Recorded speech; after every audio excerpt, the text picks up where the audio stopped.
Let's take a look at one of the gravest human rights violations since the regime change in Pakistan in April 2022, when former Prime Minister Imran Khan was ousted through a well-orchestrated conspiracy. Since then, the entire state machinery has been actively working to silence every dissenting voice in order to prolong this unconstitutional and undemocratic grip on power. On May 25, 2022, the government launched a brutal crackdown to suppress PTI's Long March to Islamabad, which had been called by Imran Khan to demand free and fair elections. In an unprecedented display of state violence, security forces used tear gas, baton charges, and live rounds of rubber bullets to disperse peaceful protesters, including women, children, and elderly citizens. Roads were blocked with shipping containers. PTI leaders and workers were harassed and detained in overnight raids, with reports of families being threatened and homes ransacked. 2 PTI workers lost their lives due to the unlawful use of force against the marchers. To prevent further bloodshed, Imran Khan had to call off the march. In August 2022, Dr. Shehbaz Gill, a senior leader of Pakistan Tehreek-e-Insaf, PTI, and close aide to Imran Khan, was abducted by law enforcement individuals in broad daylight from Islamabad. His arrest quickly turned into a harrowing tale of political victimization. He was subjected to severe physical and mental torture as well as sexual abuse while in custody, with reports of him being stripped naked, beaten, and denied basic medical care. Gill later revealed details of the inhumane treatment, including attempts to force him into signing a false confession implicating PTI leadership. Dr. Shehbaz Gill's driver's wife was arrested along with her 10-month-old baby to pressure him and collect evidence. The baby was cruelly separated from her mother, depriving her of fundamental rights and leaving her in distress. On October 23, 2022, Arshad Sharif, a prominent Pakistani journalist known for his fearless reporting, was assassinated in Kenya. His killing sent shockwaves across Pakistan and the international community. Sharif had fled Pakistan earlier that year due to escalating threats against his life after his investigative reports exposed corruption of the Sharif Zardari governments and the role of the military in ousting Imran Khan. He faced relentless intimidation, harassment, and fabricated legal cases, forcing him to seek refuge abroad. Before his assassination, Arshad Sharif received multiple warnings about his safety, including a direct threat to his life. In July 2024, the High Court in Kajiado, Kenya, ruled that the 2022 killing of Pakistani journalist Arshad Sharif by Kenyan police was unlawful and unconstitutional, but his family still awaits justice from Pakistani courts. On November 3, 2022, an assassination attempt was made on Imran Khan during his Hakiki Azadi Long March in Wazirabad, Punjab. He was leading a massive protest march when gunshots were fired at his container. Imran Khan sustained multiple bullet injuries in his legs, while one PTI supporter was killed and several others were injured in the attack. Imran Khan accused senior government officials and a military intelligence officer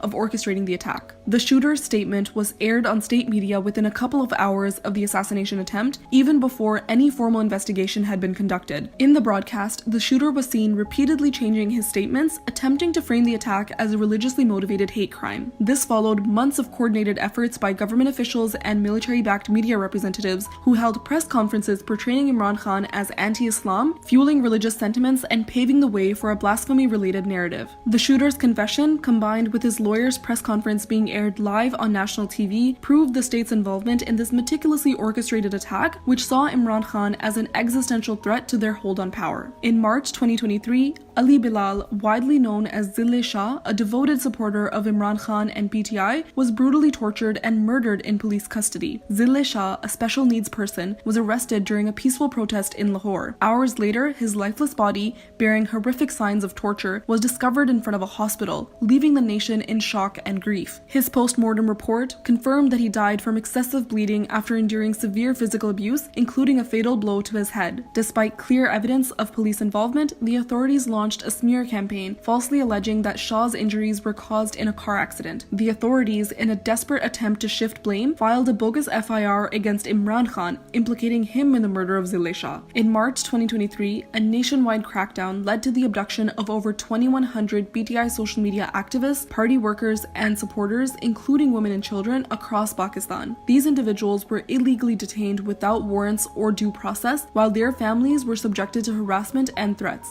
The authorities' actions were aimed at intimidating and silencing political dissent, with many detainees enduring inhumane treatment. On March 8, 2023, just hours before PTI's scheduled election rally, the caretaker government of Punjab, widely criticized for acting as a puppet of the federal regime, imposed Section 144 in Lahore. The sudden imposition of Section 144 was seen as a deliberate attempt to stifle dissent and prevent PTI from mobilizing its supporters. As peaceful protesters began to gather for the rally, police forces responded with overwhelming brutality, using tear gas, water cannons, and rubber bullets to disperse the crowds. Women, children, and elderly participants were not spared, and many protesters suffered injuries due to excessive force. Law enforcement carried out mass arrests, targeting PTI workers and supporters to intimidate and silence them. Starting on March 14, 2023, Pakistani authorities escalated their efforts to arrest Imran Khan by launching a full-scale attack on his Zaman Park residence in Lahore, despite him submitting a signed guarantee to appear in court. The operation, which targeted his supporters and workers outside Zaman Park, involved security forces using heavy tear gas, water cannons, and rubber bullets to disperse the crowds. For 2 days, the authorities continued the siege, even resorting to extreme measures to intimidate and silence his supporters. On March 18, 2023, ahead of Imran Khan's court appearance, the government deployed heavy security forces around the judicial complex in Islamabad and cordoned off the area with containers, preventing access to lawyers, PTI leadership, and the public. However, a group of unidentified men in civilian clothes carrying plastic handcuffs were seen entering the complex without resistance. As his caravan approached, PTI workers were arrested, and the police subjected the convoy to heavy shelling at various points. The international journalists covering the event also confirmed that police began shelling as soon as Imran Khan's caravan reached the complex, which seemed to be an intentional effort to provoke the protesters and escalate tensions. When Imran Khan finally reached the judicial complex after hours of resistance and shelling, police and unidentified men were waiting, signaling a possible attempt on his life. After heavy resistance, Khan was able to enter the complex. However, a well-wisher advised him to leave, fearing the situation was a setup. Despite continuous shelling, Khan's workers quickly escorted him out of the complex. On March 18, 2023, when Imran Khan left his residence in Zaman Park, Lahore for a court hearing in Islamabad, he received the alarming news that his house in Zaman Park was being attacked under the guise of an illegal search operation. The police had no search warrant but proceeded to forcefully enter the house by breaking down the front gate with a bulldozer. At that time, Imran Khan's wife was home alone along with some house staff. The police caused extensive damage to the property, destroying personal belongings and stealing items such as food, clothes, medical supplies, and possessions of the workers, and even pet food. The police also brutally beat and arrested workers, many of whom were young boys, all without arrest or search warrants. On May 9, 2023, former Prime Minister Imran Khan was illegally arrested from the Islamabad High Court premises by paramilitary rangers in a dramatic and forceful operation. Despite being present for a scheduled court hearing, Khan was dragged from the courtroom in blatant violation of legal protocols and due process. His lawyers, who witnessed the shocking scene, later revealed that they were pepper sprayed, beaten, and physically assaulted as troops stormed the room by smashing windows and doors. Khan himself was hit on the head, forcibly pulled off his wheelchair, and violently dragged away. On May 11, 2023, the Supreme Court of Pakistan issued a landmark ruling declaring Khan's arrest illegal and unconstitutional. The court reaffirmed his fundamental right to due process and ordered his immediate release while directing authorities to ensure his safety. Following Imran Khan's illegal arrest on May 9, 2023, spontaneous protests erupted nationwide with supporters demanding his immediate release. PTI called for peaceful demonstrations across the country, urging people to gather in large numbers at designated points. However, the situation took a drastic turn when reports surfaced of deliberate acts of vandalism targeting sensitive military installations, including the Corps Commander's house in Lahore and the GHQ entrance in Rawalpindi. Eyewitness accounts and video evidence indicated the involvement of unidentified individuals orchestrating these attacks, raising suspicions of infiltration. PTI leaders and supporters alleged that the state had planted saboteurs to discredit the party, justify a violent crackdown, and suppress Pakistan Tehreek-e-Insaf. Security forces resorted to deploying tear gas, water cannons, and straight firing during confrontations with Imran Khan's supporters. Several protesters were martyred, with around 16 PTI workers and supporters confirmed dead, and thousands were injured across the country due to shelling and direct firing by security forces. At least 10,000 people were arrested, including those who didn't even participate in the May 9th protests, but were supporters of Imran Khan. The state confiscated CCTV footage of the incidents, but never presented it in court as proof, further proving that this was a state-led false flag operation designed to frame PTI and its supporters. Women associated with PTI and supporters of Imran Khan faced unprecedented brutality and repression aimed at discouraging their political participation. participation. Security forces were seen humiliating, beating, and dragging women by their hair for attending peaceful protests. Hundreds of women were detained in various jails under appalling conditions with little to no access to their families. Among those detained were elderly women over the age of 80 and mothers of very young children. Many women reported being interrogated by police, who repeatedly questioned why they dared to leave their homes, attempting to intimidate them while discouraging their participation in politics. In numerous cases, male officers were involved in the arrest and manhandling of women political prisoners, often without the presence of female constables, violating basic protocols and human rights. Using the May 9th, 2023 protests as a pretext, the government orchestrated a crackdown on PTI leaders, abducting many and coercing them into leaving the party. Despite no evidence linking PTI leaders to incitement of violence or vandalism, they were detained illegally without any proper investigation. While courts ordered their release upon review, they were often re-abducted immediately upon stepping out, with police and unidentified men orchestrating these unlawful arrests. Leaders were only freed on the condition that they disassociate from PTI and announce their departure in scripted press conferences implicating Imran Khan on May 9th attacks on military installations. Many of these leaders appeared visibly distressed, with some tearfully citing threats to their families, particularly their children, as the reason for their decision, highlighting the pressure and danger they faced. Leaders who agreed to leave PTI were released without any further investigation or court proceedings, exposing the unlawful nature of these arrests and the helplessness of the judicial system in the face of such coercion. Imran Khan termed these departures as forced divorces.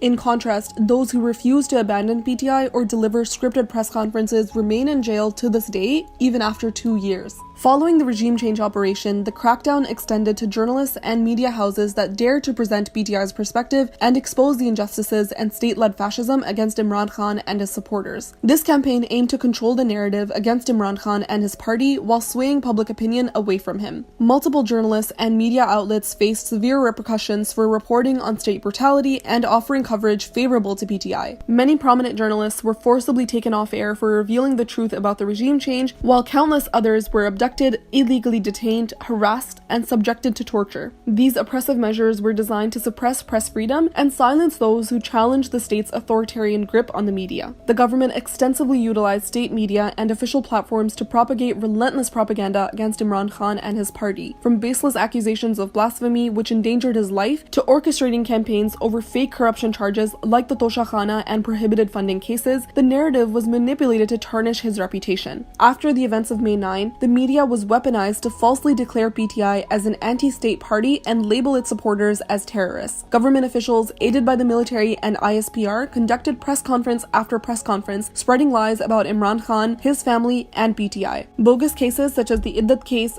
Toshakhana, and Al-Qadr Trust were repeatedly highlighted, even as courts overturned these charges. State and private media outlets aired marathon transmissions to push this false narrative, with national platforms even giving airtime to the shooter involved in Imran Khan's assassination attempt, allowing him to justify his actions without proper investigation. Meanwhile, Imran Khan's speeches were entirely banned, showcasing the state's blatant misuse of media to discredit political opposition. Many media houses, including Bol and Airway, and digital media platforms like Siyasat.pk, were forcibly silenced and taken off air for covering Imran Khan and his party's narrative in addition to the government's stance. Today, media in Pakistan is entirely controlled, broadcasting only the narrative of the military-backed government and the establishment. Journalist Imran Khan was abducted in May 2023 under mysterious circumstances. His sudden disappearance sparked nationwide outrage. Despite repeated court orders for his recovery, the authorities failed to provide any information about his whereabouts, heightening concerns about his safety. For months, Imran Khan remained missing, leaving his family in anguish. Finally, after mounting pressure from national and international bodies, he was recovered in September 2023. Upon his return, he appeared visibly frail, a stark confirmation of the harsh conditions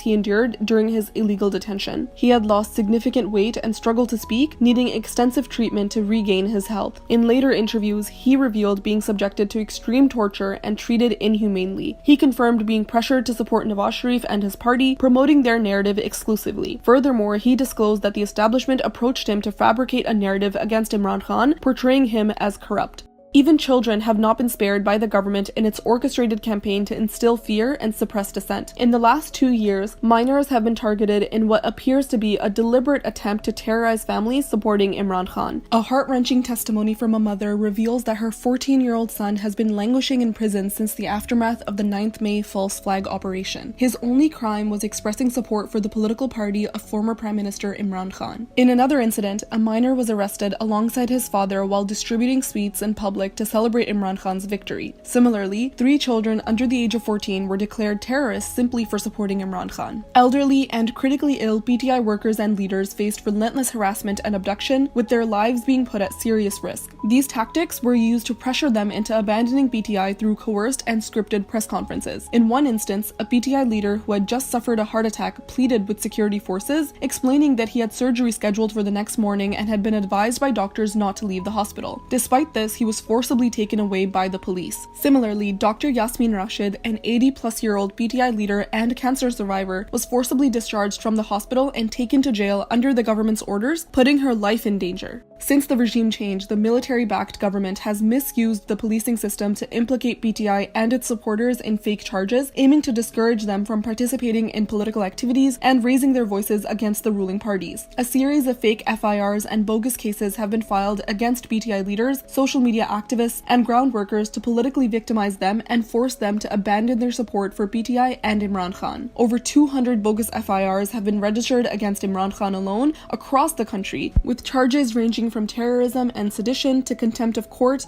blasphemy, and even murder. Many PTI leaders and workers' houses were raided at night without arrest or search warrants. The police, accompanied by unidentified individuals in civilian clothing believed to be intelligence personnel, not only harassed family members but also destroyed property and looted valuables to exert pressure on them. They would break cars, furniture, and in many cases demolish entire houses to punish those supporting Imran Khan and PTI. Several PTI leaders reported that authorities illegally sealed their businesses, attempting to blackmail them into leaving the party. Mia Aslam Iqbal, former senior minister of Punjab, described the ordeal his family faced at the hands of the military-backed government. 30 to 40 people entered his house and began harassing his family, including his 85-year-old mother, who requires oxygen. The police took everything valuable, including his daughter's dowry, just days before her wedding. He also mentioned that many of his family members' homes had been raided multiple times to pressure him. Post-regime change, Murad Saeed, a former federal minister and leader of Pakistan Tehreek-e-Insaf, PTI, faced multiple threats to his life. In May 2023, he wrote a letter to the Chief Justice of Pakistan expressing concerns over the bogus cases and life threats he was facing. Much like Arshad Sharif, agencies are targeting him for speaking out against injustice, his support for Imran Khan, and his efforts to bring peace to his province, which has endured military operations over the years, causing widespread disruption and loss of life. Post-regime change, a huge number of PTI leaders who were arrested in politically motivated cases were mistreated and kept in barbaric conditions, violating their basic rights. Many were denied the right to meet their families, and they have been subjected to inadequate food, sleep arrangements, and medical treatment, particularly concerning for those over 60 who require urgent care. Former federal minister Shahryar Afridi was confined to an 8x8 death cell and denied any access to his family. Due to the appalling conditions, his health deteriorated. Afridi was abducted from his home after midnight alongside his wife, who is terminally ill. Former governor of Punjab and senior PTI leader Umar Sarfraz Chima was kept in similar dire conditions. Despite doctors advising immediate surgery for his shoulder, which caused him unbearable pain, the jail authorities ignored court orders and denied him the necessary treatment. His wife was also arrested to put pressure on him, despite having no involvement in politics. The abducted and illegally detained PTI workers have shared numerous stories of both mental and physical torture during their detention. One such worker, Zakir Mardan, recounted his ordeal of being abducted, tortured, and humiliated simply for supporting Pakistan Tehreek-e-Insaf. Another passionate supporter, Zille Shah, tragically died due to extreme physical torture in police custody. Many workers, upon their release, shared similar stories of mental and physical torture, with authorities pressuring them to testify against Imran Khan and to stay silent after their release. Under the fascist government, there has been a disturbing increase in the release of private audios and videos as a tool to blackmail PTI leadership and workers. The Prevention of Electronic Crimes Act 2016 prescribes a penalty of up to 3 years in jail or a fine of up to 1 million rupees, or both, for making unauthorized videos and pictures. However, the government blatantly violated this law. PTI Senator Azim Swati's private video with his wife was leaked to pressure him into abandoning PTI, while another PTI leader, Kamal Shahzab, had a fake video leaked to threaten and and intimidate her, putting their families under extreme distress. Following the events of May 9, 2023, many female PTI supporters reported being verbally abused, threatened with rape, and labeled as bad women by police officers simply for participating in political activities. In one shocking video clip, a police officer was seen verbally abusing a woman and her family, unzipping his pants and showing his privates while arresting her. These incidents show the desperation of the regime and its bureaucracy to suppress political dissent, particularly targeting women, as the vast majority of them are supporters of Imran Khan. In January 2023, Imran Khan dissolved the provincial assemblies of Punjab and Khyber Pakhtunkhwa as part of his political strategy to force early general elections in the country. This move was constitutionally valid, as Article 224 of Pakistan's constitution requires the appointment of caretaker governments following the dissolution of assemblies. These caretaker governments are tasked solely with overseeing free and fair elections within 90 days. However, what followed was a blatant violation of constitutional principles, as the caretaker governments in both provinces exceeded their tenure and remained in power beyond the mandated 90-day period. The Election Commission of Pakistan, ECP, supported by the federal government, postponed elections indefinitely. This was done to keep PTI out of power, as surveys indicated overwhelming support for Imran Khan in these provinces, predicting a landslide victory for him if elections were held.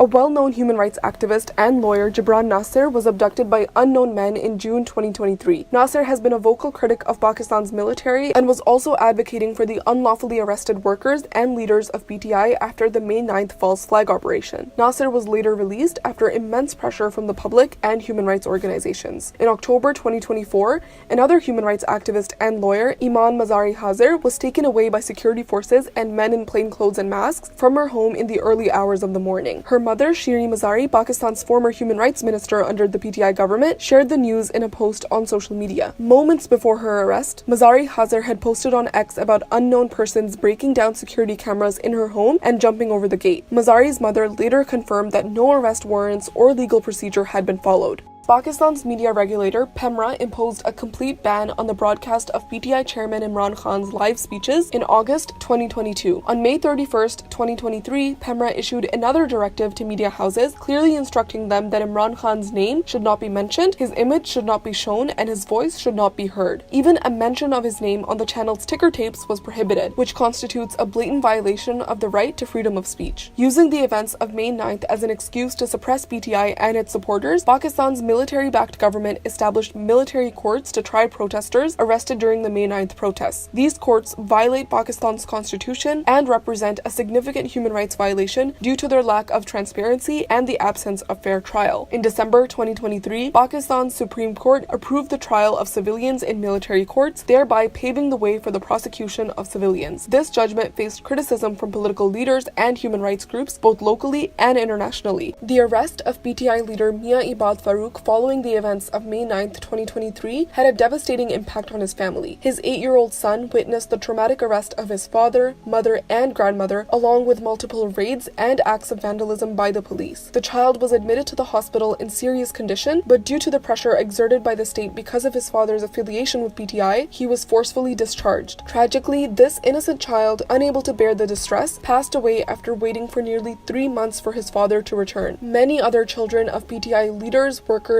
and supporters endured similar trauma as a result of the state's oppressive actions. Repeated police raids and harassment of PTI families left countless children and minors in a constant state of emotional distress. Many PTI leaders and workers were forced into hiding after the government launched a brutal nationwide crackdown on PTI, resulting in the arrest of thousands. As courts began releasing them due to a lack of evidence, the state resorted to abducting PTI leaders, workers, and supporters, and even journalists and reporters. Many of these individuals were abducted and subsequently went missing for months. Enforced disappearances became a strategy to instill fear, discouraging support for Imran Khan and his party. These missing persons faced a high risk of torture as they were placed completely outside the protection of the law. Many shared horrifying stories of torture and harassment upon their return. The courts seemed powerless in retrieving these missing persons, especially given the involvement of intelligence officers in plain clothes and police, as evidenced by CCTV footage provided by the families of several missing persons. Over the course of of 2 years since the regime change in April 2022, approximately 100 people were abducted, including PTI leaders, lawyers, senators, workers, social media activists, journalists, reporters, and supporters of Imran Khan. PTI leaders who were abducted re-emerged on different private news channels, delivering scripted statements against Imran Khan, accusing him of the events of May 9th, even though he was incarcerated at that time. These individuals appeared visibly shaken and in poor physical condition. Their families had filed abduction cases, and legal proceedings were underway in courts to secure their recovery. Many of these leaders faced unfounded charges of vandalism and terrorism and were declared as wanted. However, following their scripted interviews, all charges were dismissed and they were released without any further court proceedings. Imran Khan has been denied his fundamental right to a fair trial. He is being incarcerated under bogus cases with biased and controversial judges of questionable backgrounds, denying him any semblance of justice. According to the observations of multiple court reporters, many of these judges would receive written orders from the powerful military establishment. They were pressured to expedite Imran Khan's conviction by holding marathon court proceedings that went late into the night, which were later overturned by higher courts. Despite the constitution providing the right to file an appeal for case transfers and elevation to higher courts, Imran Khan has been denied this recourse. Numerous cases have been delayed, with some judges reserving their verdicts for weeks. Imran Khan was also kept in jail based on a bill that never received presidential assent, rendering it unconstitutional and illegal. Special courts were set up without passing the bill, and court proceedings were moved to Adiala jail, kept secret and closed off from media coverage. When Imran Khan's legal team challenged these proceedings in court, the judge denied their request. Furthermore, Imran Khan has not been presented in court for other cases in which he is required to appear to secure bail. On August 5th, 2023, former Prime Minister Imran Khan was convicted in the bogus Toshakhana case by the controversial judge Humayun Dilawar, who sentenced him to 3 years in prison and imposed a 100,000 rupee fine. Imran Khan was convicted in this case based on a flawed judgment delivered by a biased judge who denied Imran Khan the right to a fair trial. The conviction, which followed a fast-track trial, was widely seen as politically motivated by analysts and legal experts, as well as Imran Khan and PTI. The trial lacked due process, and Khan's legal team asserted that the proceedings were tainted by irregularities and influenced by external political pressures, particularly from the military establishment. There were numerous legal questions surrounding the court's jurisdiction to hear the case, including the fact that the 120-day period prescribed by law for scrutinizing annual assent declarations by members of parliament had already passed. The defense was denied the opportunity to present witnesses, and the closing arguments were not allowed to be presented. Despite the defense team being physically present, they were marked absent,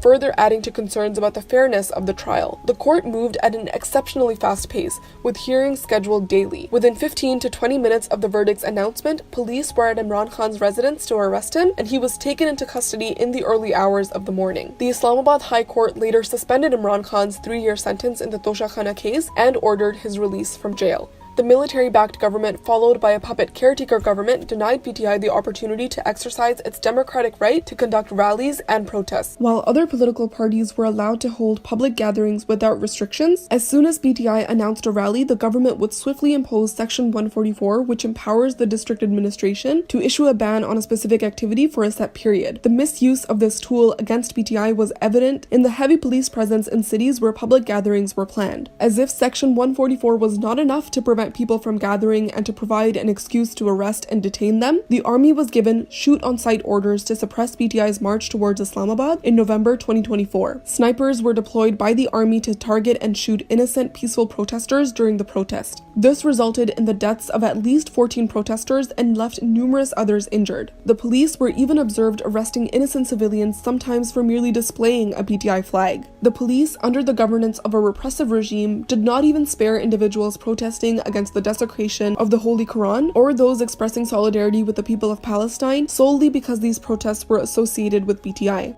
The general elections in Pakistan were delayed beyond the constitutional limit of 90 days. After the dissolution of the National Assembly on August 9, 2023, elections were supposed to be held by November 8, 2023, as mandated by Article 224 of the Constitution. However, the Election Commission of Pakistan, ECP, citing the need to redraw constituencies following the digital census, postponed the polls indefinitely. This delay was a tactic to deny the people their democratic right to elect their representatives, with critics accusing the military-backed regime of using the ECP as a tool to manipulate the political process and suppress Imran Khan's Pakistan Tehreek-e-Insaf (PTI), which had widespread public support. Following the events on May 9th, hundreds of PTI leaders, workers, supporters, and vocal media persons were arrested. While most of them were granted bail by the courts due to the lack of evidence against them, the police continued to rearrest them, often in violation of court orders, and in some cases from within the court premises, which is a clear breach of the law. Some PTI leaders faced the ordeal of being arrested and released repeatedly, with some individuals being rearrested more than 7 times. These arrests and rearrests were a tactic to pressure them to disassociate from PTI and provide scripted press conferences or interviews that directly accused Imran Khan of orchestrating the attack on military installations on May 9th, 2023. It was observed that if a PTI leader or worker provided a statement against Imran Khan, they would often be released immediately without any further court proceedings. In contrast, those who did not comply were subjected to multiple arrests, alleged torture, and kept in harsh conditions until they yielded.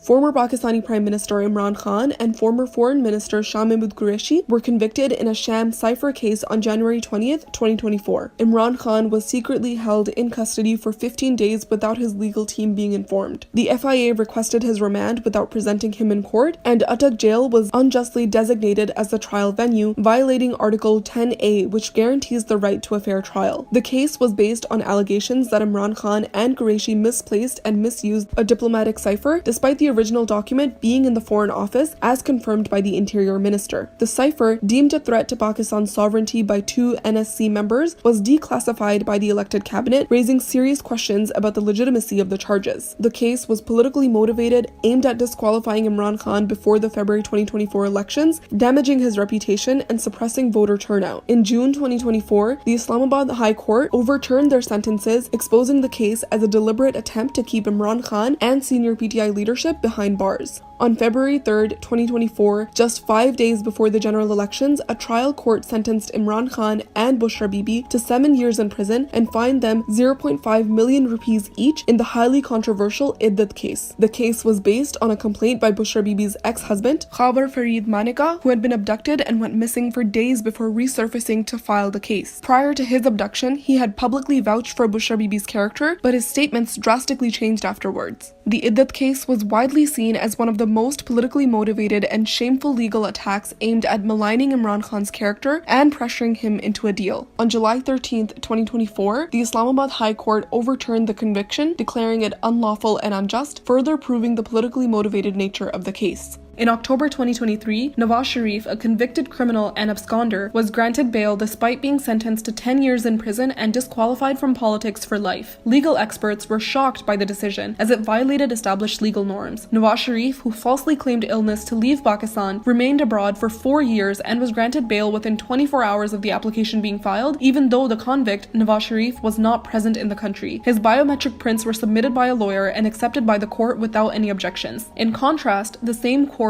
allowed Imran Khan to be abducted from within the courtroom while he was in the biometric room applying for bail in a similar case. This blatant judicial bias highlights how the legal system is manipulated by the military establishment to serve political interests. The Election Commission of Pakistan, ECP, played a key role in sidelining Imran Khan and PTI through biased decisions and electoral manipulation. From reviving an 8-year-old prohibited funding case while ignoring similar cases against other parties, to rejecting PTI's nominations and ignoring pre-poll rigging complaints, the ECP's partiality was evident. It also failed to conduct elections within the constitutionally mandated 90-day period and installed a caretaker setup favoring PMLN and PPP. Before the February 8th elections, every conceivable effort was made to either exclude or significantly handicap PTI's ability to contest. PTI ticket holders and nominees were brazenly abducted in broad daylight by intelligence agencies. They were systematically prevented from conducting their election campaigns and holding rallies. Nomination papers of PTI members were either snatched or attempts were made to do so to prevent their lawful candidature. Access to the offices of returning officers were systematically obstructed for PTI's prospective candidates, while proposers and seconders required for the nomination process were similarly abducted before the scrutiny of nomination papers. Hundreds of candidates' homes were raided to discourage them from contesting the elections on a PTI ticket. Shocking footage of these abductions, harassment, and the snatching of nomination papers surfaced daily in the days leading up to the elections on February 8th, 2024. Law enforcement agencies and the Supreme Court silently witnessed witnessed these blatant human rights violations and were complicit through their inaction. Ahead of the February 8, 2024 general elections in Pakistan, a significant number of nomination papers from Pakistan Tehreek-e-Insaf (PTI) candidates were rejected by the Election Commission of Pakistan (ECP), showing political bias and pre-poll rigging. Over 70% of PTI's nominated candidates had their papers rejected by the returning officers, compared to the nearly 90% of nomination papers from other parties, especially PMLN, which were accepted without significant issues. The rejections were a deliberate attempt to disqualify PTI's most popular leaders and supporters, effectively sidelining a party with significant public support. PTI protested these rejections, filing cases in courts to challenge them. Additionally, PTI filed a case in the Supreme Court of Pakistan under Chief Justice Qazi Faiz Issa regarding pre-poll rigging, but Qazi Faiz Issa, who was acting as a facilitator of the ruling setup, dismissed it.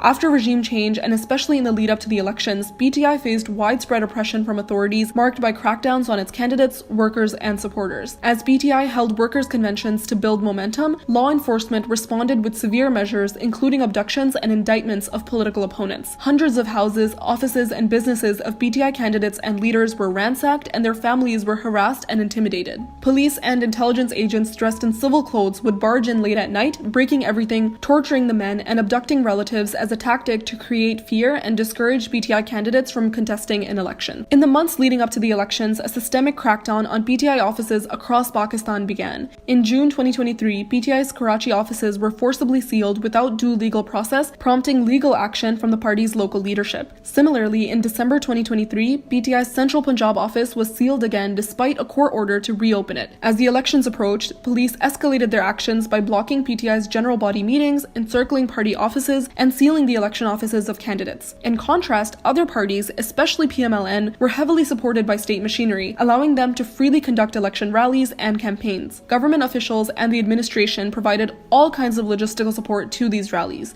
As another blatant attempt to silence dissent, the military-backed caretaker government banned PTI's official website in Pakistan without providing any valid justification. This move was an attempt to silence PTI and prevent it from exposing state-backed atrocities and pre-poll rigging. After being denied its electoral symbol, PTI launched an online portal to share candidate information along with their respective symbols to inform voters. However, this portal was also blocked in Pakistan shortly after its launch, making it accessible only through VPNs. These actions were clearly intended to mislead the public and discourage them from voting for PTI candidates. On February 8, 2024, general elections were held in Pakistan that were marred by disruptions as the caretaker government shut down the internet and mobile services, creating communication issues for voters as well as the election staff. The 8300 SMS service of the Election Commission across the country was also affected. This shutdown severely hindered voters' ability to access crucial information such as locating polling stations, coordinating travel, and reporting electoral irregularities in real time. Amnesty International called the election day internet shutdown a reckless attack on people's rights. This was all intended to discourage voters from turning out, as Imran Khan was leading in all public surveys and was expected to win if voter turnout was high. On polling day, as it became evident that voters were turning out in large numbers to support Imran Khan, systemic efforts were made to obstruct their participation. Polling failed to begin on time at numerous stations, leaving long queues of frustrated voters waiting to cast their ballots. In many cases, polling staff was either absent or intentionally delayed the process to reduce the number of votes cast. Despite these delays, polling was abruptly halted at 5 p.m. Additionally, many voters faced confusion and disorganization in locating their designated booths, often finding family members assigned to different, far-flung stations. This was a deliberate attempt by the Election Commission of Pakistan (ECP) to discourage voter participation. Videos showed polling stations being seized by military personnel, police, and officers in plain clothes. Presiding officers faced obstruction in issuing Forms 45 to PTI-backed independent candidates, while several candidates were arrested or mistreated. PTI polling agents and candidates were forced to leave polling stations during the counting process, violating electoral laws. Journalists and media personnel were barred from entering returning officers' offices, where incidents of ROs being assaulted, removed, or coerced into signing blank Forms 45 were reported. Credible sources on social media also highlighted cases of ballot papers being burned and PTI candidates being threatened to accept manipulated results. This is when the catastrophic post-poll rigging started to turn PTI's clear majority into a simple one. On February 8, 2024, Forms 45 received by the candidates showed PTI leading by large large margins in many constituencies. However,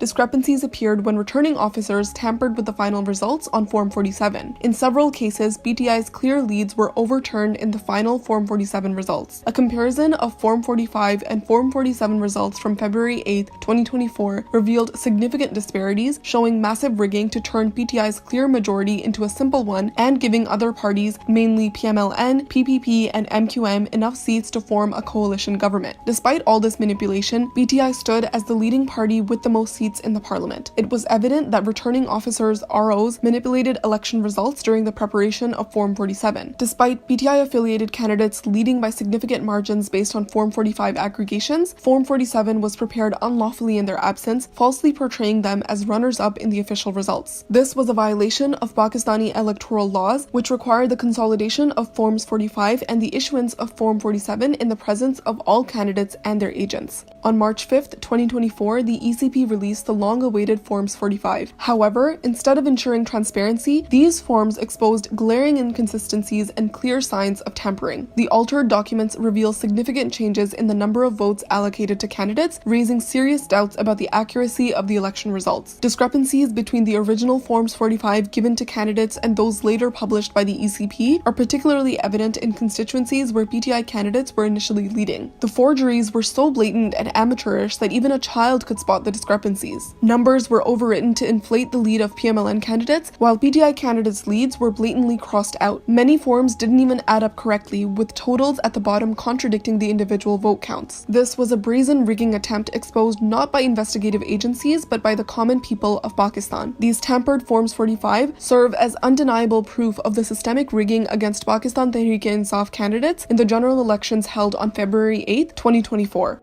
On February 17, 2024, Liaquat Jatta, the Commissioner of Rawalpindi, made a shocking confession about post-poll rigging in the February 8, 2024 elections. Jatta revealed a deliberate effort to manipulate the election results, admitting to widespread irregularities, particularly in Rawalpindi. He stated that PTI-backed independent candidates who were leading by 70,000 to 80,000 votes were made to lose through falsified ballots and false stamps. Jatta took full responsibility for the fraud and called for punishment for himself and others involved, including the Chief Election Commissioner Sultan Raja and Chief Justice of Pakistan Qazi Faiz Isa. Since then, the commissioner has gone missing and his whereabouts remain unknown. On February 18, 2024, Punjab police forcibly entered the home of the commissioner's private secretary around midnight. The secretary's wife, Mrs. Ashfaq, reported that plainclothes law enforcement individuals accompanied by police dragged her children, stole her valuables, ransacked the house, and held her extended family hostage in Lahore. This harassment was an attempt to cover up the explosive confession by the commissioner of Rawalpindi using intimidation and threats against individuals associated with his office, orchestrated by intelligence agencies. Former Prime Minister Imran Khan has been unlawfully detained under inhumane conditions for more than 1.5 years, confined to a small, dark cell with an open toilet and constant surveillance in violation of his fundamental rights. He has been denied access to his lawyers, family, medical care, and basic necessities, enduring isolation and mental torment. On April 1, 2024, the government released images of his jail cell which confirmed the dire conditions he was being kept in and sparked public outrage. The pictures contradicted the government's claims of A-class facilities, which Imran Khan is entitled to as a former PM. Despite court orders, Khan was denied communication with his sons and visits from his legal team, with jail authorities citing orders from above and implicating the military establishment. In his letters to the Supreme Court on January 30, 2025, Imran Khan detailed the inhumane treatment he endured in jail. He described systemic violations of his rights, intensified mental abuse, and complete isolation from the outside world. His cell's electricity was cut off multiple times, leaving him in complete darkness and extreme heat. His movement was severely restricted. Additionally, he was given substandard food that caused severe illness and was denied access to newspapers, television, and exercise facilities. These actions violated Islamabad High Court orders, yet the officials responsible continued to act with impunity. Since the fall of BTI's government in April 2022, numerous accounts of harassment and coercion have emerged, targeting judges who attempted to deliver justice under an undeclared martial law imposed by the military establishment through its proxies. From releasing private videos to filing baseless references against upright judges and even questioning the validity of their academic credentials, the military-backed government employed every tactic to harass and intimidate the judiciary. These efforts were aimed at obstructing justice, particularly for Imran Khan, his party, and their supporters.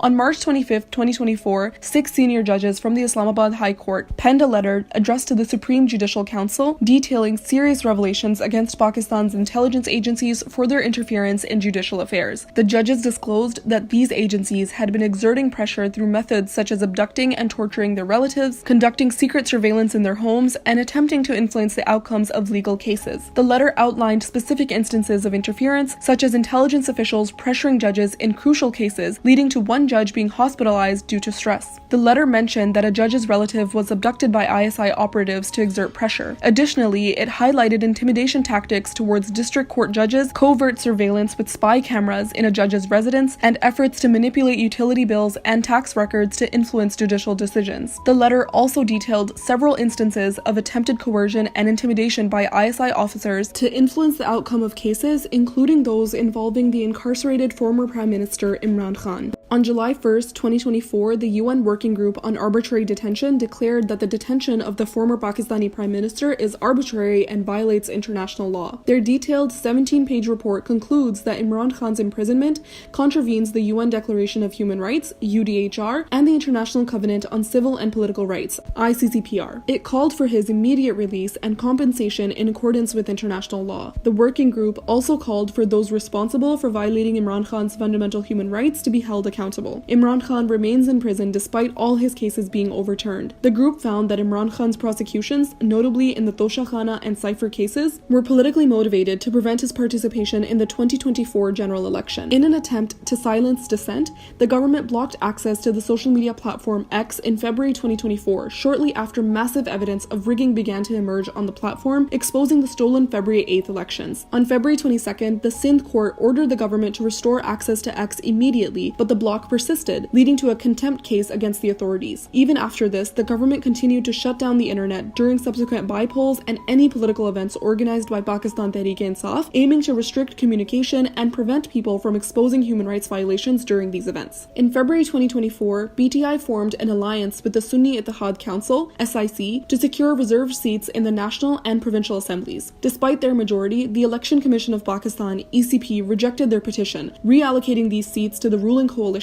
granting them a 2/3 majority. In July 2024, the Supreme Court of Pakistan annulled the ECP's decision, declaring it unconstitutional and restoring 23 reserved seats to PTI. This decision highlighted the biased actions of the ECP, which acted as a partisan entity to ensure PTI's defeat while supporting the ruling coalition, particularly the Pakistan Muslim League. In June 2024, the military-backed regime announced plans to install a national firewall under the guise of regulating content on social media platforms, according to media reports. The government spent millions on this firewall to filter and block content from dissenting voices and online criticism, further curtailing freedom of expression. The Pakistan Software Houses Association, BASHA, stated in a press release that Pakistan's economy could lose up to $300 million due to internet disruptions caused by the imposition of the national firewall. Human rights activists expressed concerns about the firewall, fearing it would be used to suppress dissent and censor social media content. With people resorting to using VPNs to access restricted platforms, the military-backed government's efforts to stop criticism had little success. In a desperate attempt to silence dissent, the government banned the use of VPNs, declaring them un-Islamic with the support of a group of puppet clerics. This demonstrated the extreme and ridiculous lengths to which the government was willing to go to stifle voices raised against them. In October 2024, the military-backed coalition government swiftly passed the controversial 26th Constitutional Amendment Bill in the Senate, hours after it was approved by the federal cabinet and subsequently in the National Assembly. Dubbed the Constitutional Package, the bill introduced amendments impacting the tenure and appointment of the Chief Justice of Pakistan, CJP, and the evaluation of judges' performances. Critics viewed the bill as an attempt to undermine judicial independence and ensure control of the judiciary by an unlawful setup that emerged following the February 8th elections through a massively rigged mandate. United Nations Human Rights Chief Volker Turk was concerned that the 26th Constitutional Amendment would seriously undermine the judiciary's independence. In addition to the legal community and civil society, other international human rights bodies also condemned the amendments, warning that such an attack on judicial independence directly threatened fundamental rights. Adding to the controversy, members of the ruling coalition admitted receiving the draft just minutes before its presentation, highlighting their role as mere puppets under the military establishment's influence.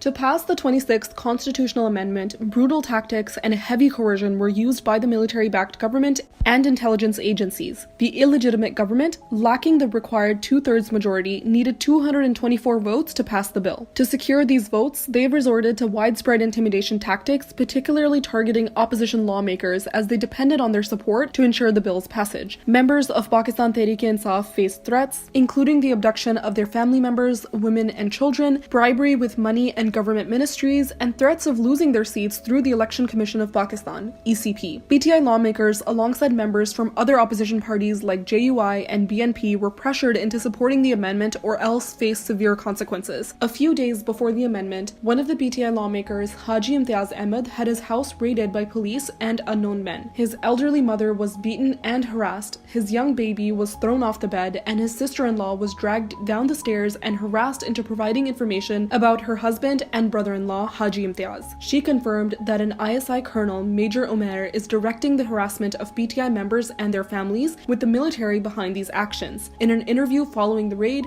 she mentioned that 25 unidentified individuals raided Haji Imtiaz's house in Mandi Bahauddin, dragging his 100-year-old mother off her bed and violently assaulting her, leaving her in poor health. She described the assailants as soldiers spreading terror and harassing them. Around 12 PTI lawmakers and 2 BNP senators were abducted as the government sought to push through the amendment at gunpoint, further exposing the coercive measures used to secure votes for the 26th Amendment. PTI lost contact with 12 of their lawmakers just days before the amendment, while the BNP head, Akhtar Mengal, confirmed in a press conference that 2 of their senators were also being threatened into voting in favor of the amendment. One BNP senator, Nasima Ehsan, had her son abducted while she was kept hostage until the amendment passed. Another senator, Qasim Rajhan, was seen being brought to the Senate in a dire state on a wheelchair, showing signs of extreme mental torture during his captivity. On the day of the session to pass the amendment, Islamabad's red zone was placed on high alert with a massive deployment of security forces, including paramilitary personnel both inside and outside the assembly hall. Vehicles from intelligence agencies and cars with tinted windows were seen entering the assembly premises, transporting abducted opposition members, including PTI lawmakers, and secretly herding them like cattle. The media was pushed out and prevented from asking any questions to the lawmakers who were forcibly brought to the assembly. Strict monitoring and checks were conducted inside the assembly by men in civilian clothes from intelligence agencies tasked with ensuring the amendment passed successfully. The military-backed regime repeatedly shut down the internet nationwide ahead of PTI's virtual rallies and political events. After Imran Khan's arrest on May 9, 2023, the government blocked access to the internet and major social media platforms, leaving millions of people cut off. NetBlocks estimated that Pakistan lost $53 million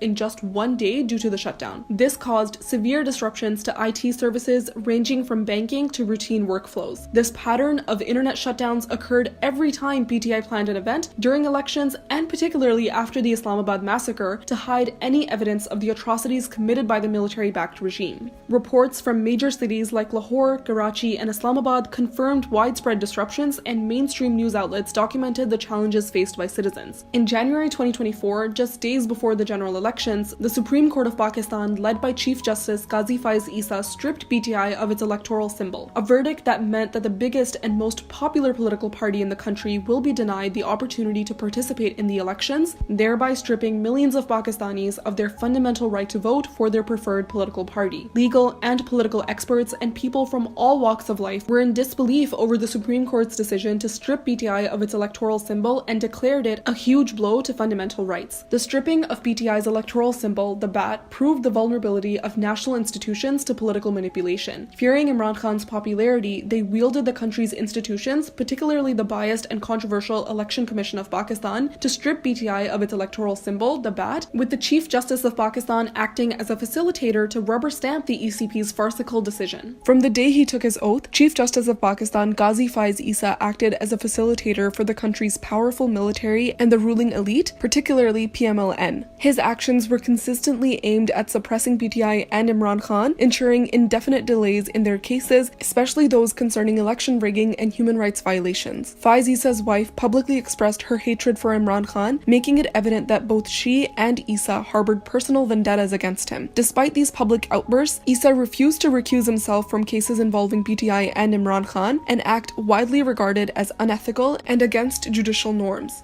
Just 1 week before the general election on February 8, 2024, Imran Khan was convicted in 3 politically motivated cases within the span of a week. These convictions were part of an orchestrated effort to build a narrative against him and discourage the public from voting for him in the upcoming elections. This was another form of pre-poll rigging against Imran Khan and his party. The legal proceedings in the fabricated Cypher, Toshakhana, and Iddat cases were a sickening mockery of justice. From obstructing attorneys to secretive jail room proceedings and marathon court hearings, justice was trampled. The rushed trials, dismissal of evidence, and oral verdicts without a signed judgment painted a picture of a compromised judicial system with a clear political agenda. Former Prime Minister Imran Khan's sister, Alima Khan, along with BTI leaders, confirmed that Imran Khan was being kept in solitary confinement under strict orders from above to isolate and deprive him of human interaction. Additionally, prison officials responsible for his safety were replaced for the 3rd time, heightening concerns about his health and security. In a petition filed with the Islamabad High Court in June, Imran Khan warned that Adiala jail was being controlled by 2 officials from Pakistan's intelligence agency, the ISI, and sought judicial intervention to end their interference. Despite this, the meddling persisted and the conditions worsened under military control, further endangering his life. In October 2024, Imran Khan's situation deteriorated further as he was held incommunicado for 3 weeks at Adiala jail in Rawalpindi. During this time, he was cut off from communication with his family, legal and medical team, and the outside world, further worsening the already harsh conditions of his detention. Khan was placed in solitary confinement in a windowless cell which lacked electricity for extended periods, leaving him in darkness. This isolation lasted for 3 weeks, which is recognized by human rights organizations as a form of torture. In December 2023, Pakistan's military, in an effort to sell its May 9th propaganda, handed down sentences ranging from 2 to 10 years to 85 civilians over alleged attacks on military facilities following the arrest of former Prime Minister Imran Khan earlier that year. To date, a total of 105 civilians have been sentenced through unconstitutional military courts under the military-backed regime. Article 10A of the Constitution of Pakistan guarantees the right to a fair trial. However, these military courts openly violated this provision by operating without transparency or adherence to proper legal proceedings. Pakistan now faces increasing international isolation and global embarrassment, with strong backlash and condemnation from international human rights organizations, including the United Nations, the International Commission of Jurists, ICJ, and Amnesty International. The prisoners in military custody narrated harrowing stories of extreme inhumane treatment, including physical torture and forced confessions obtained under duress. Sami Wazir, a civilian who was held by the Pakistani military, confirmed he was tortured, stating, "They tied me up and hung me upside down. Then they released hornets onto me and I was stung repeatedly. I cried and begged them to let me go." After 20 months of brutal military custody, Sami Wazir, a 28-year-old activist from Bannu, suffers irreversible damage, a ruptured colon, severe hearing loss, and mental instability. Sami is now undergoing treatment for multiple ailments, including mental instability resulting from the torture inflicted by his military captors, marathon interrogations, sleep deprivation, waterboarding, and beatings with batons. This is how Murad Ali Khan Marvat, a lawyer representing civilians held by Pakistan's military intelligence, described the abuse his clients endured, forcing them to sign false confessions, including implicating Imran Khan in mercy petitions being submitted on their behalf, petitions that many of them refused to sign. The prisoners who signed the petitions later confirmed that they did so under extreme pressure and coercion. In May 2024, the government sealed the Pakistan Tehreek-e-Insaf (PTI) office in the capital after demolishing part of the premises with bulldozers under the pretext of a Capital Development Authority (CDA) issue. BTI, however, did not receive any prior notice or warning regarding the matter, exposing the action as a deliberate tactic to intimidate and harass the party. In July 2024, security forces stormed BTI's central secretariat. During this raid, security personnel looted the premises, leaving behind scenes of vandalism. The office staff was arrested and falsely charged with cybercrime as part of the effort to stifle dissent and dismantle the party's organizational capabilities. After the February 8th elections, sitting MNAs and MPAs of BTI faced relentless harassment aimed at coercing them into either abandoning BTI and joining the coalition or defying party directives. BTI member of the NA, Adil Bazai, was forced into joining PMLN under threats and pressure from authorities who destroyed his property and businesses. When he refused to comply and vote in favor of the ruling coalition, the Speaker of the National Assembly, a member of PMLN, disqualified him. This unlawful action was overturned by the Supreme Court of Pakistan. BTI PTI MNA Anika Hassan Mehdi went into hiding after facing severe harassment from the military-backed regime. Pressured to abandon PTI and resign, she revealed in an interview, "I'm being threatened with abuse for supporting Imran Khan. My 75-year-old father, a heart patient, was abducted and kept in illegal detention without medication. They want me to vote or resign. I've been in hiding for 2 months, unable to see my children. My constituents report widespread power and water shortages, forcing many to flee. All PTI MNAs face similar threats, with authorities warning of abductions if we don't support the government." In another episode of fascism, the female family members of PTI's MNA Saadullah Baloch were abducted by intelligence agencies. This abduction was meant to pressure Saadullah Baloch to reappear and surrender himself to the intelligence agencies, with the women being held hostage until he complied. The harassment and coercion of journalists and media personnel continued into 2024, with many losing their jobs for refusing to propagate the ruling party's narrative and for exposing injustices. Some were abducted, others implicated in fake FIRs, and their families harassed through raids on their homes. The judiciary, manipulated to serve the regime's interests, deliberately delayed hearings, ensuring that these journalists remained behind bars for extended periods. Since April 2022, the Pakistani military government and its agencies employed various tactics of transnational repression to silence overseas Pakistanis critical of the military-backed regime. These include threats and harassment of their families in Pakistan, cyber surveillance, cancelling their Pakistani passports, and targeted online campaigns to intimidate them. Dual citizens and those traveling to Pakistan risk detention, harassment, or confiscation of their passports, while embassies monitor expatriate activities, sometimes denying consular services to critics. Azhar Mashwani, the focal person for PTI's digital media, has become a symbol of the horrific abuses faced by political dissidents and their families in Pakistan. Following his abduction and subsequent release by intelligence agencies, Azhar was forced to flee the country. However, the military-backed government did not spare his family in Pakistan. Their home was raided multiple times by plainclothed officials who brazenly abducted Azhar's 73-year-old father and his brothers on 2 separate occasions within a few months. Azhar's brother was forcibly disappeared and remained missing for over 9 agonizing months, leaving the family in a state of unbearable distress. Azhar's family members were placed on the exit control list, ECL, effectively imprisoning them within Pakistan. His wife, who had no political affiliations, was offloaded from a flight. In June 2024, Azhar's 2 brothers, Mazhar and Zahoor Mashwani, were abducted once again. To this day, authorities continue to pressure Azhar, threatening his family's safety unless he remains silent. In September 2024, security forces launched an unprecedented and violent attack on the country's parliament, arresting several PTI lawmakers from inside the National Assembly building, an act that is deemed unlawful and unconstitutional. The forces cut off the electricity, plunging the entire parliament into darkness, and then stormed the building with overwhelming force, brazenly disregarding the sanctity of the legislative institution. PTI lawmakers, including PTI's acting chairman Gohar Khan, were manhandled, dragged out of the parliament, and taken into police custody. They were subjected to physical intimidation, and several were detained without due process. This blatant assault on the heart of democracy marked a dark day for Pakistan.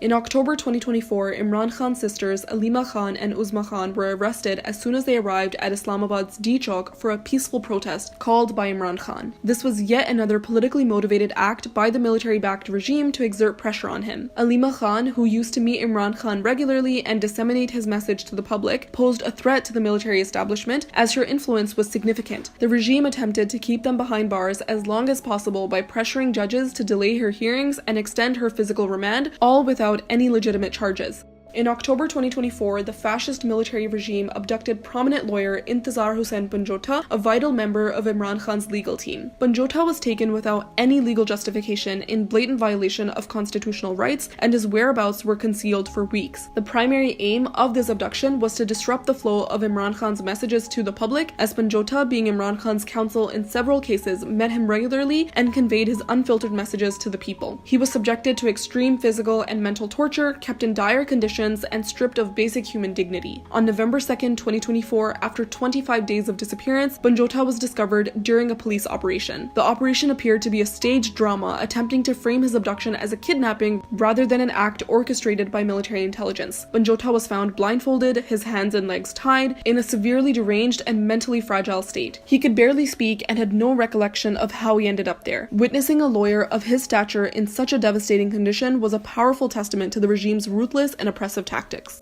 On October 5th, 2024, in a shocking display of lawlessness, police, rangers, and intelligence agents attacked the Khyber Pakhtunkhwa KP house in Islamabad, leaving a trail of destruction and chaos. The attackers vandalized the entire premises, smashing furniture, damaging property, and wreaking havoc in a place meant to represent the dignity of an entire province. Several staff members were forcibly arrested without any legal justification or procedure. The assailants also targeted the provincial government's vehicles parked at KP house, breaking windows and causing significant damage. To make matters worse, the Chief Minister of Khyber Pakhtunkhwa, Ali Amin Gandapur, went missing shortly after the attack. He had been leading a convoy of PTI supporters into the city when he disappeared while visiting the KP house during the raid. This entire incident appeared to be a desperate attempt by the military-backed regime to prevent the convoy of thousands of PTI supporters from reaching the protest venue in Islamabad. On November 26th, security forces opened live gunfire targeting unarmed protesters marching into the capital city of Islamabad near Dichok on Imran Khan's final call. The Islamabad massacre became one of the darkest chapters in Pakistan's history as security forces unleashed direct gunfire on unarmed civilians, resulting in 14 confirmed fatalities and hundreds injured. Many more were reported missing and feared dead, with the government refusing to release the bodies and confiscating all hospital records. Eyewitnesses described snipers initiating intermittent firing from 2 p.m. onwards, culminating in a final brutal assault under the cover of darkness later that evening. The government labeled this as a grand operation against PTI protests, with several government ministers openly issuing live threats, vowing to end the protest in mere minutes with a shower of bullets. The violence continued throughout the night. Rangers were seen destroying vehicles belonging to protesters. The main PTI leadership container was also set on fire. Footage circulated widely, showing police and paramilitary troops violently suppressing civilians during the day with heavy shelling and rubber bullets and direct firing through snipers strategically placed on top of the high-rise buildings.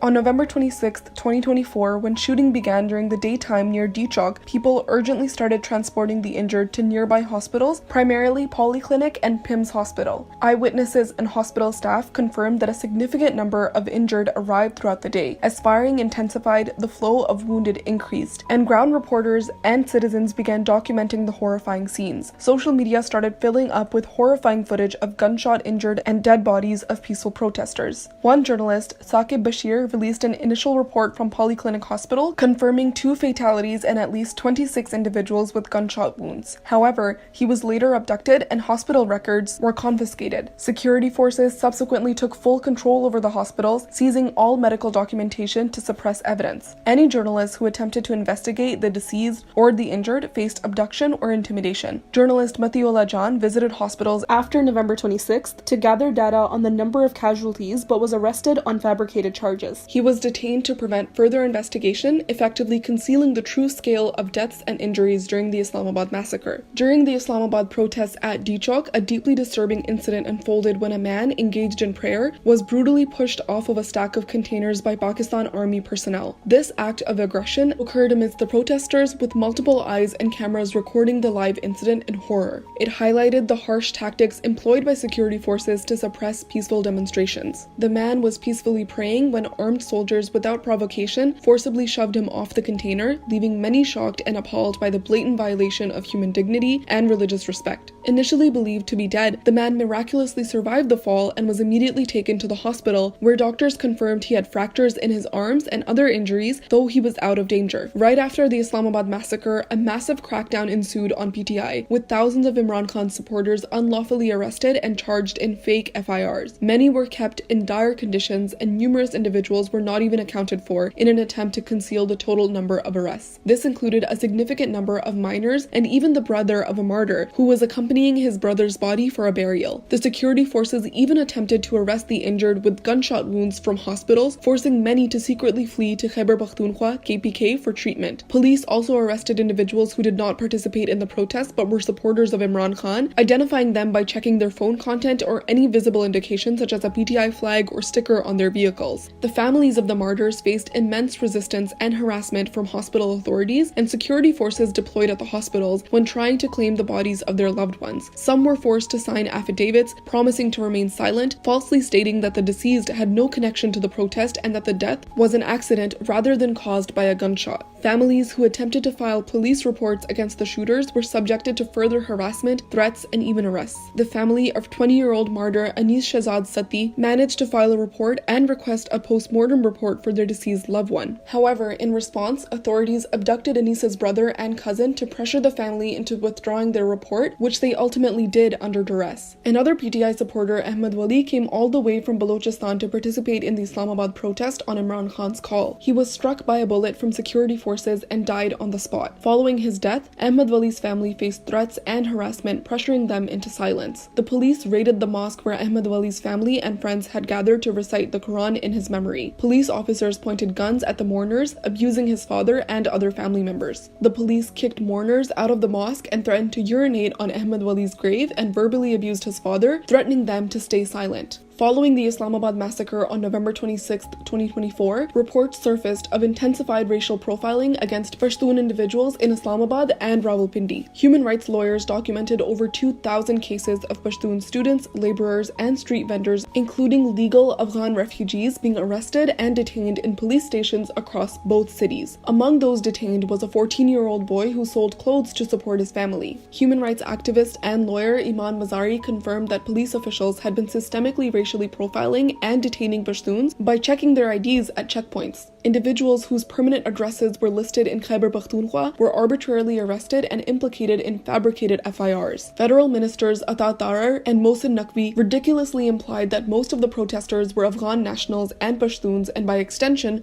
terrorists. These baseless statements intensified the racial profiling, leading to the arrest of innocent Pashtuns to propagate the fascist government's propaganda. In January 2025, the Shahbaz Sharif-led National Assembly passed a controversial amendment to the country's cybercrime laws amid a walkout by PTI lawmakers and journalists from the proceedings. This draft was titled the Prevention of Electronic Crimes Amendment Bill 2025. Journalists staged a walkout from the press gallery in protest of the bill's passage after it was presented by a federal minister from PMLN. The PICA amendment became a symbol of authoritarianism and an assault on digital and civil liberties in Pakistan. Bushra Bibi, the wife of former Prime Minister Imran Khan, became a central target of political victimization to pressure Imran Khan into striking a deal with the establishment. She was dragged into baseless and fabricated legal cases, including the infamous Iddat case, which accused her of contracting marriage with Imran Khan during her Iddat period, a ridiculous claim that lacked credible evidence and was widely seen as a mockery of justice and a collapse of moral values for political gain. Despite being a private citizen with no political involvement, Bushra Bibi was repeatedly harassed by authorities, subjected to investigations, and vilified in the media. The establishment's use of deeply personal and intrusive tactics reflected a desperate attempt to break Imran Khan's resolve and force him into submission. Imran Khan, in his messages from jail, repeatedly emphasized that Bushra Bibi had nothing to do with politics and was being targeted solely to pressure him. On January 17, 2025, Imran Khan was sentenced to 14 years in prison in the highly controversial and politically motivated Al-Qadr Trust case. His wife, Bushra Bibi, was also handed a 7-year sentence despite having absolutely nothing to do with the cabinet's approval of the $190 million to be transferred to Pakistan, which was the basis of the entire narrative in this farcical case. The trial was conducted inside a prison rather than in an open court, away from public scrutiny, and was expedited in a manner that deprived Khan of his basic right to a fair trial. Despite Imran Khan and Bushra Bibi being mere trustees of the Al-Qadr University with no evidence of personal financial gain, the military-backed government fabricated a narrative accusing Imran Khan of benefiting from the trust's land allotment and unlawfully transferring funds to the Supreme Court's account. The decision in question was approved collectively by the entire cabinet during Imran Khan's tenure, and Bushra Bibi had no involvement in the proceedings. Singling out Khan and his wife is yet another indication of the military regime's desperation to keep him incarcerated by manipulating the judicial system to serve its own political agenda. In March 2025, another crackdown began on social media activists and ground workers. Many went missing, abducted from their homes in front of their families by intelligence agents. The courts appeared completely helpless in recovering them as the 26th Amendment had severely curtailed their powers. Citizens were left at the mercy of the state to endure this injustice. Mothers, wives, and children of the abducted took to social media, pleading with the judiciary to help bring their loved ones back, while sharing horrifying accounts of unlawful nighttime raids and abductions. In April 2025, Imran Khan's sisters and party members were repeatedly barred from meeting him,